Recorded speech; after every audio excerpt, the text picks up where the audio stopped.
Hi all. In this video we will discuss the fact that Adolf Hitler, when he became head of state, demanded that every German provide documentary evidence of the purity of his racial origin.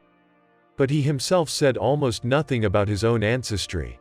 He generally avoided talking about his past and his family. "People have no right to know who I am," Hitler repeated irritably. "They must not know where I am from and what family I come from. Even in my book I did not allow myself a word about it." Hitler maintained relations with only a few relatives. He avoided the others so that they would not pester him with requests and complaints. Old acquaintances of Hitler were warned to keep their mouths shut and not to rush to make reminiscences about the Führer's former life. There were dark spots in his family tree that irritated the Führer madly. His unmarried grandmother Anna Maria Schicklgruber became pregnant at the age of 41. On June 7, 1837, she gave birth to a boy who was christened Alois. Because she refused to give his father's last name, the boy was given his mother's last name, Schicklgruber. He became Hitler later. Historians and politicians tried to get to the bottom of the truth. Who was the Führer's grandfather on his father's side?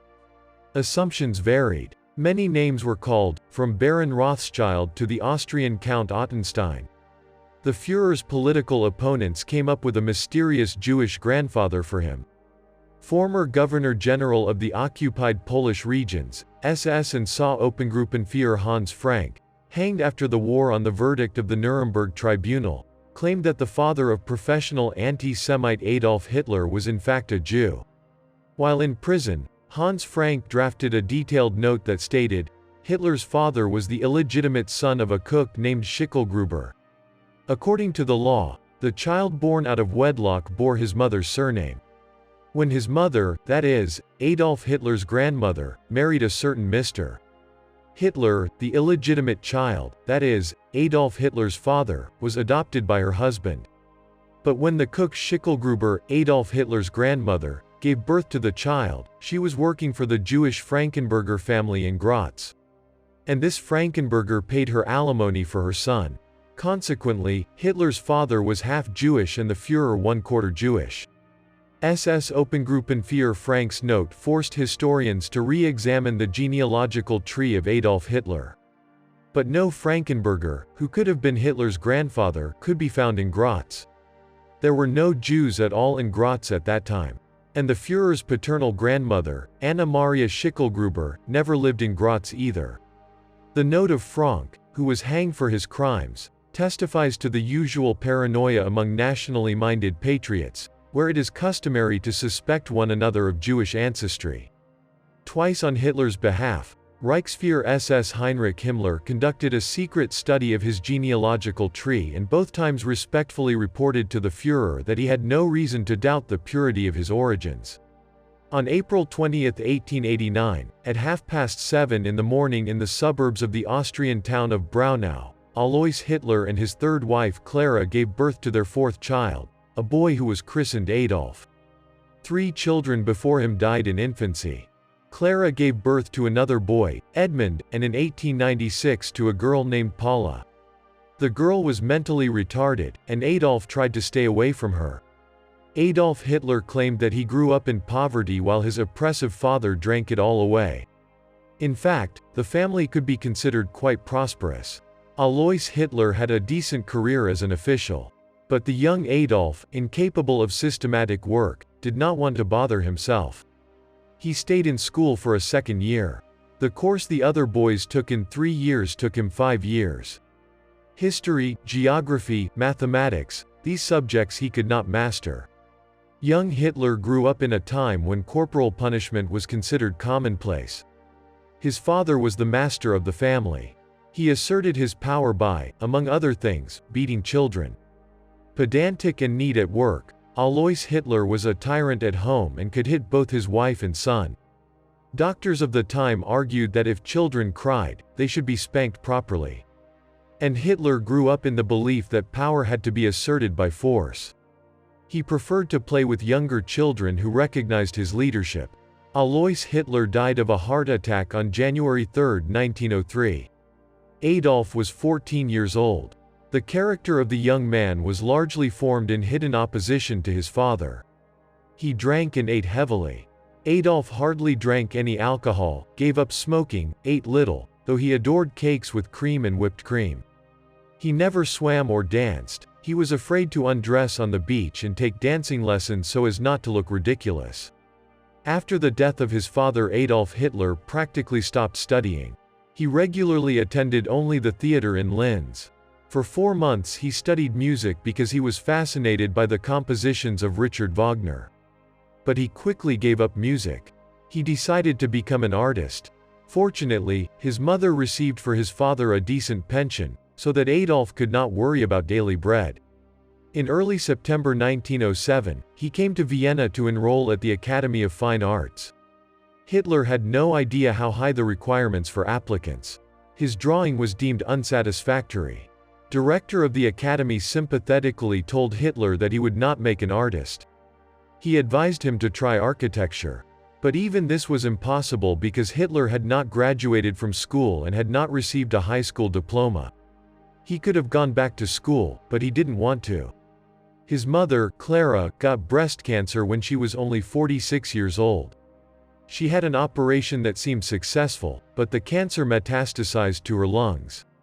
It was a death sentence. Dr. Eduard Bloch, who treated Clara Hitler, recalled that in the last months of her life his patient thought only of his son. Adolf did not dare to tell her that he failed the entrance exams to the academy. Clara was sure that her son had become a student, a thought that probably warmed her in her last moments. She passed away on December 21, 1907. Hitler stopped by Dr. Bloch to thank him for everything the doctor had done for his mother. He was sincere at that moment. But in his heart he always blamed Dr. Bloch for his mother's death. This did not add to his sympathy for Jewish doctors. In February 1908, Adolf moved to Vienna. Subsequently, he often said that he starved and earned a piece of bread by painting. In reality, he lived on his inheritance and the pension he received after his parents' death, a respectable sum at the time, which allowed him to be idle. He spent a considerable part of his life, almost 10 years, between 16 and 25 years, 1905 to 1914, entirely aimlessly. For a young man, he led a strange way of life. He slept until dinner, hung out on the streets of Vienna in the afternoon and went to the opera house in the evening. He tried to write a play, drew, intended to compose music. None of the initiatives to the end. The phase of enthusiasm quickly gave way to a deep depression. In Vienna, and later in Munich, where he would soon move, there were at the time thousands of artists. Only the most famous could get by with their art. And Hitler's ability to draw was more than modest. His drawings only acquired value for collectors after he became leader of the party. On August 2, 1914, Adolf Hitler came to Munich's Odeoplatz Square to hear that the German Empire had declared war on Russia. The war that would become a world war had begun. A young Munich photographer, Heinrich Hoffmann, took a panoramic picture. Among other faces, he captured Hitler's happy face. After the war, Hoffmann enlarged this part of the photograph and sold it in tens of thousands of copies, making a very good profit. The military uniform gave Adolf Hitler a sense of masculinity. Now no one had any right to doubt that he was a real man. In his character, manners, behavior was too much feminine and feminine. The uniform concealed this. His military background became a buttress when the Führer became concerned about creating his image to convince the Germans. It was he who was the leader and savior of Germany. At first he stubbornly refused to be photographed and said nothing about himself in his speeches. But after the failed beer putsch and attempted coup d'état in November 1923, Hitler began a radical change of his public image and created a semi-fictional alternative version of himself. After the failed coup, Hitler was sentenced to 5 years in prison. He served just over a year and came out in triumph. It was not for nothing that he considered the beer putsch, a defeat turned into a triumph, maybe the greatest luck of his life. While in prison, Hitler took many walks and led an extremely healthy lifestyle. He dictated the first part of Mein Kampf to his fellow prisoners, who, to the extent of their literacy, acted as secretaries. The original title was 4.5 Years of Struggle Against Lies, Folly and Cowardice. but Max Amann, who in the war in the rank of Feldfebel commanded cf. Hitler and followed him into the Nazi Party, suggested a simpler title, My Struggle. On July 18, 1925, Mein Kampf was published.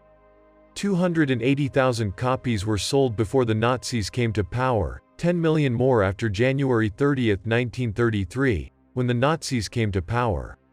The book was given to new party members and presented at wedding ceremonies to every married couple. Führer's writings were read by few. The book is rarely dull and uninteresting. But why did many Germans follow Adolf Hitler?